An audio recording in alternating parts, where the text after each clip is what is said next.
আমাদের এই বায়োলজিতে যে মোট মিলে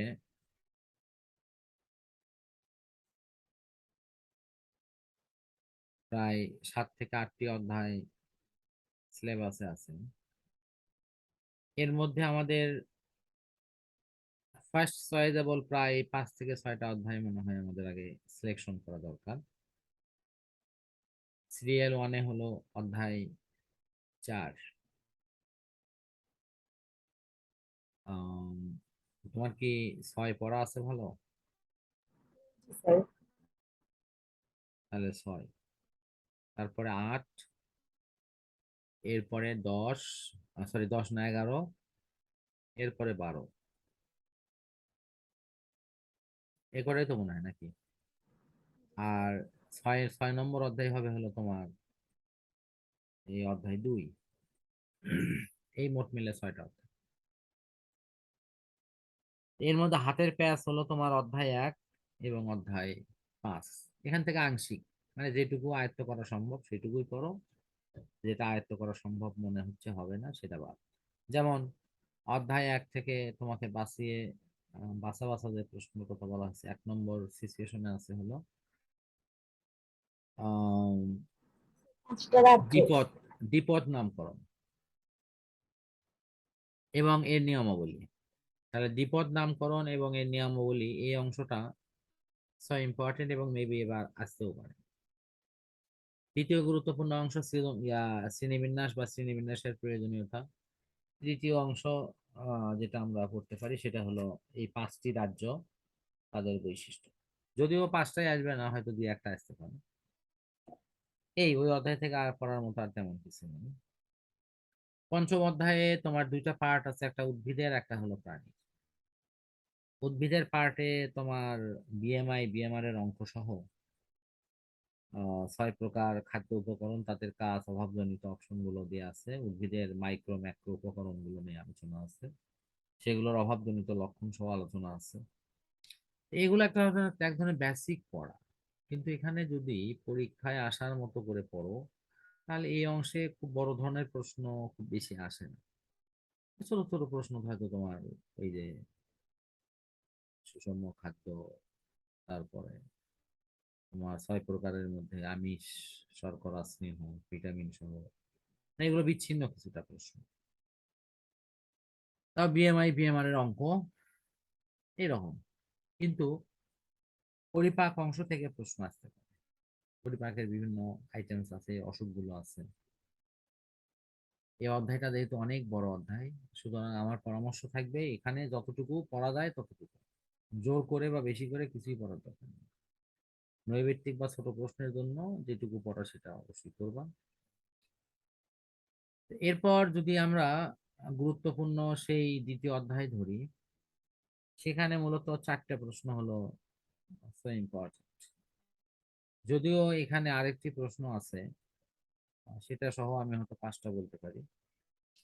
তা গঠন এবং কাজগুলো নিয়ে আছে 4টা। এটা কি কি? মাইটোকন্ড্রিয়ার গঠন ও কাজ, ক্লোরোপ্লাস্টের গঠন ও কাজ, নিউক্লিয়াসের গঠন ও কাজ, স্নায়ু কোষের গঠন ও কাজ।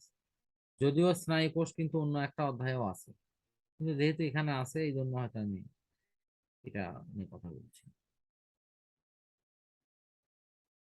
এরপর তোমার হলো গঠন ও কাজের আরেকটা অংশ থাকলো, সেটা হলো জাইলেম। জাইলেমের 4টা পার্টের মধ্যে হয়তো 4টা না হলেও 2-3টা পরীক্ষায় আসে যে এই পার্ট নিয়ে আলোচনা করে। আর ছোটখাটো প্রশ্নের মধ্যে তোমার উদ্ভিদ প্রাণী কোষের পার্থক্য,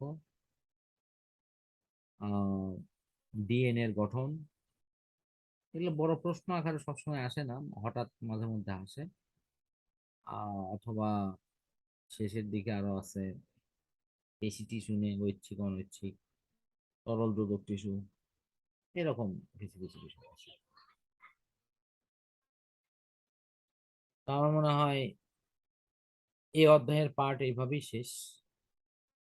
এরপরে তুমি যদি চতুর্থ অধ্যায়ে যাও তাহলে মূল প্রশ্ন হলো তোমার সালোক সংশ্লেষণ, আলোক অন্ধকার পর্যায়ে, আর শ্বসনের হলো 4টা ধাপ, বিশেষ করে সবার শ্বসনের। এর বাইরে সালোক সংশ্লেষণ এবং শ্বসন কেন্দ্রিক গুরুত্বপূর্ণ প্রশ্নের মধ্যে প্রয়োজনীয়তা, তার প্রভাব ও নিয়ে বাহ্যিক অভ্যন্তরীণ, আর শেষে হলো তোমার শ্বসন প্রক্রিয়ার ক্ষেত্রে ব্যাখ্যা বিশ্লেষণে ওই ছক সহ বিভিন্ন হিসেব পাতিগুলো করে থাকে। আর তোমার অন্যদিকে ষষ্ঠ অধ্যায়ে গিয়ে মূলত হৃৎপিণ্ড, রক্ত সঞ্চালন, এগুলো নানান অপশন থেকে প্রশ্নটা আসি। বাট অন্যদিকে যেটা আছে সেটা হলো ওই যে প্রচ্ছেদন সংক্রান্ত বিষয়গুলো, বিশেষ করে প্রচ্ছেদন একটি অপ্রয়োজনীয় মানে প্রয়োজনীয় অমঙ্গল, এরকম শব্দের ব্যাখ্যা বিশ্লেষণ চাওয়া হয়। এরপরে অষ্টম অধ্যায়টা ছোট অধ্যায়, কিন্তু প্রশ্নের দিক থেকে বেশ ইম্পর্টেন্ট। এটাতে দুইটা প্রশ্ন, মূল প্রশ্ন, একটা নেফ্রন এবং হলো আর একটা হলো তোমার কিডনির চিত্র সহ গঠন ও কার্যাবলী। আর তৃতীয় পার্টে তোমার যদি কিডনির প্রবলেম হয় তাহলে সেটিকে প্রতিস্থাপন এবং এর সাথে ডায়ালাইসিস প্রক্রিয়া। এটা যে নিয়মিত আসে তা না, মাঝে মাঝে আসে, বাট ওই আগের দুটো প্রশ্নই কিন্তু বেশি আসে।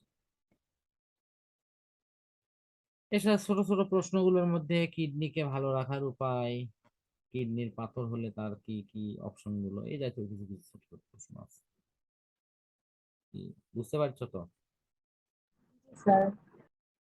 তো এরপর তুমি যদি একাদশ অধ্যায়ে যাও, মূল প্রশ্ন তিনটা: ফুলের গঠন চিত্র সহ, তোমার পুং গ্যামেটোফাইট বা স্ত্রী গ্যামেটোফাইটের বিকাশ,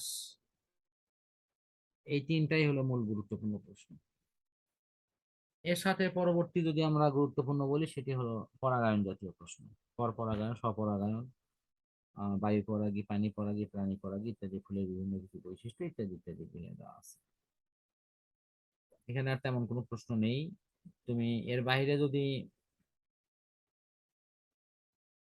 দ্বাদশ অধ্যায়ে যাও, তার সো ইম্পর্টেন্ট সর্বোচ্চ টপ লিস্টের প্রশ্ন হলো ডিএনএ গঠন চিত্র সহ। হ্যাঁ, ডিএনএ এর অনুলিপন মাঝে মাঝে আসে, এটা নিয়মিত আসে না, কিন্তু ডিএনএ টেস্টটা আসে। এটা 2 নম্বরের প্রশ্ন বেশিরভাগ আসে, তিনেও আসতে পারে। আর রোগের মধ্যে হলো তোমার থ্যালাসেমিয়া, আর মাঝে মধ্যে হয়তো ডারউইনের বিবর্তন তত্ত্ব। আর আরেকটা প্রশ্ন আসে, এটা মোটামুটি আসেই, সেটা হলো ওই যে লিঙ্গ নির্ধারণে ক্রোমোসোমের ভূমিকা, অথবা এর সাথে ওই যে তোমার মেন্ডেলের পরীক্ষা। এই বিষয়গুলো মোটামুটি এখানে রিলেটেড। এই যে মোটামুটি এখানকার বায়োলজিক্যাল যে প্রশ্নগুলো সেটা শেষ। এখন আমি জানতে চাচ্ছি যে এই অংশগুলোর মধ্যে আর কোনো বিশেষ অংশ ছাড়া পড়লো অথবা তোমার প্রবলেম আছে কিনা। সেরকম তো মনে হচ্ছে না। তো স্যার একটা ব্যাপার হলো যে পঞ্চম অধ্যায়ের যে আহ উদ্ভিদের মানে যে মাইক্রো ম্যাক্রো উপাদানগুলো, সেই উপাদানগুলোর কথা বলতেছি না, তাদের কাজের কথা বলতেছি। তো ওই অংশটা আমি আসলে একেবারে স্কিপ করে গেছি, মানে যে আমি শুনতে মনে হয় একবার করছিলাম, কিন্তু হচ্ছে শর্ট সিলেবাস দেওয়ার পরে আমার আর করা হয়নি। আচ্ছা, ওটা নিয়ে আমি পরে কথা বলছি। তা সাজেশনমূলক অংশ নেওয়ার তাহলে তেমন আপাতত কোনো কথা নেই। স্যার। আচ্ছা ঠিক আছে, তাহলে আমরা সাজেশনের আলোচনাটা এখানে শেষ করছি।